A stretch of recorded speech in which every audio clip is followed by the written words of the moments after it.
इचलकरंजी शहराचे बौद्धिक आणि शैक्षणिक माहेरघर म्हणून ओळखले जाणारे गुरुवर्य रवींद्रनाथ टागोर वाचनालय सध्या अत्यंत दयनीय अवस्थेत असून त्यांच्या नव्या इमारतीचे काम गेल्या 1.5 वर्षांपासून रखडल्याने विद्यार्थ्यांमध्ये तीव्र नाराजगी पसरली आहे। शासनाकडून 1 कोटी रुपयांचा निधी मंजूर होऊनही कामाला गती न मिळाल्याने शिवशाहू आघाडीचे गट नेते उदयसिंग पाटील हे प्रशासन आणि लोकप्रतिनिधींवर तीव्र शब्दात टीका करत तातडीने काम सुरू करण्याची मागणी केली आहे।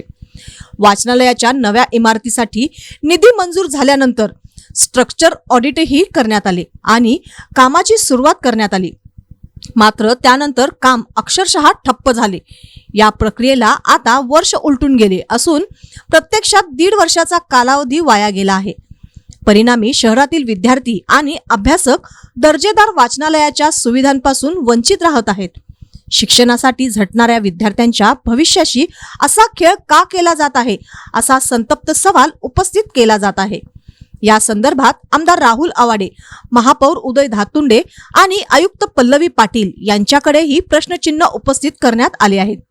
शहराच्या शैक्षणिक अस्मितेशी निगडीत असलेल्या या महत्त्वाच्या गोष्टीकडे नेमक्या कोणत्या नजरेने पाहिले जाते, असा सवाल शिवशाहू आघाडीने केला आहे।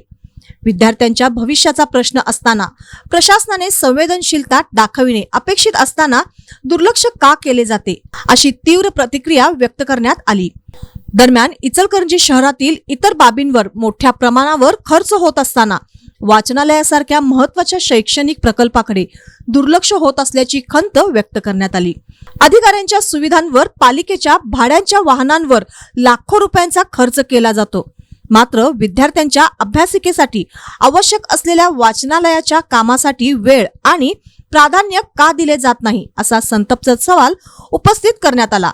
हे काम सार्वजनिक बांधकाम विभागाकडे आहे की महापालिकेकडे, हा वादाचा मुद्दा असला तरी इचलकरंजीतील एका विद्यार्थ्याला वाचनालयाच्या सुविधांपासून वंचित ठेवणे मान्य नसल्याचे गट नेते उदयसिंग पाटील यांनी सांगितले। त्यामुळे तात्काळ कामाला गती देत आधुनिक डिजिटल अभ्यासिका आणि सुसज्ज वाचनालय उभारण्याची मागणी करण्यात आली आहे। या ठिकाणी शिवशाहू आघाडी प्रशासनाच्या सातत्याने पाठपुरावा करणार असून आवश्यक असल्यास तीव्र आंदोलन छेडण्याचा इशाराही देण्यात आला आहे। इचलकरंजीचे बौद्धिक आणि शैक्षणिक परंपरेचं माहेरघर ठरलेलं हे आपलं सगळ्यांच्या जिव्हाळ्याचं रवींद्रनाथ टागोर वाचनालय आज या ठिकाणी येऊन बघितल्यानंतर किती वाईट अवस्था इथल्या या कामाची आहे हे आपल्याला सगळ्यांना या ठिकाणी दिसल। रवींद्रनाथ टागोर वाचनालयाची नवीन इमारत व्हावी यासाठी शासनाकडून 1 कोटी रुपये मंजूर झाले। तो निधी महानगरपालिकेला जमा झाला, त्यानंतर PWD कडे वर्ग केला, त्यानंतर त्याचं स्ट्रक्चरल ऑडिट झालं आणि त्यानंतरनं हे कामाची सुरुवात झाली। त्याच्यामध्ये 1 वर्षाचा काळ या ठिकाणी वाया गेला। त्यानंतर हे काम सुरू करून परत 5 महिने या ठिकाणी वाया गेलेले आहेत। जवळजवळ 1.5 वर्ष आपल्या या इचलकरंजीतील विद्यार्थी असतील, विद्यार्थिनी असतील, स्पर्धा परीक्षा देणारे विद्यार्थी असतील, अभ्यासक असतील, ह्या सगळ्या गोष्टीपासून या ठिकाणी मुकलेले आहेत। मला इचलकरंजीचे आमदार आदरणीय आवाडे साहेब, महापौर साहेब आणि आयुक्तांना या ठिकाणी प्रशासनाला विनंती करायची आहे, आपण कुठल्या गोष्टीकडे कोणत्या नजरेनं पाहतोय, ह्या गोष्टीकडे आपण संवेदनशील नजरेनं या ठिकाणी पाहिलं पाहिजे। अनेक विद्यार्थ्यांचं शैक्षणिक नुकसान या ठिकाणी करण्याचा अधिकार आम्हाला कोणालाही या ठिकाणी दिलेला नाही। त्यामुळे एक भावनिक ही मध्यवर्ती जागा आहे इचलकरंजी शहरातली आणि गुरुवर्य रवींद्रनाथ टागोरांच्या नावानं असणारे हे वाचनालय हे इचलकरंजीचं वैभव आहे आणि ह्याची अशी दुरावस्था करायची, इथं काम काहीही नाही। इथं आता तुम्ही बघितलं, आम्ही आलो चालत तर इथं वॉचमन देखील नाही, सगळ्या या ठिकाणी अस्ताव्यस्त पडलेल्या आहेत। कॉलम काढून जसे तसं या ठिकाणी सोडून देण्यात आलेला आहे। हे आलेला निधी गेला कुठं?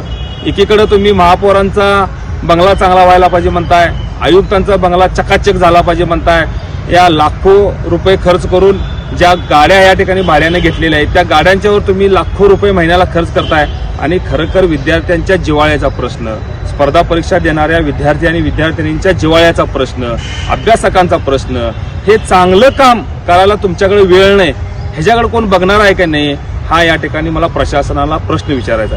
PWD काम करायला का महानगरपालिका करायला याच्याशी आम्हाला देणं घेणं नाही, परंतु इचलकरंजीचे सगळे विद्यार्थी ह्या गोष्टीपासून वंचित राहता कामा नये। लवकरात लवकर हे काम या ठिकाणी पूर्ण सुरुवात करून ताकदीनं करून डिजिटल लायब्ररी, आदर्श अभ्यासिका आणि आदर्श असं वाचनालय या ठिकाणी उभं राहिलं पाहिजे, अन्यथा वेळोवेळी या कामावर येऊन याचा पाठपुरावा करून प्रशासनाला जाब विचारल्याशिवाय शिवशाहू विकास आघाडी आम्ही या ठिकाणी स्वस्थ बसणार नाही.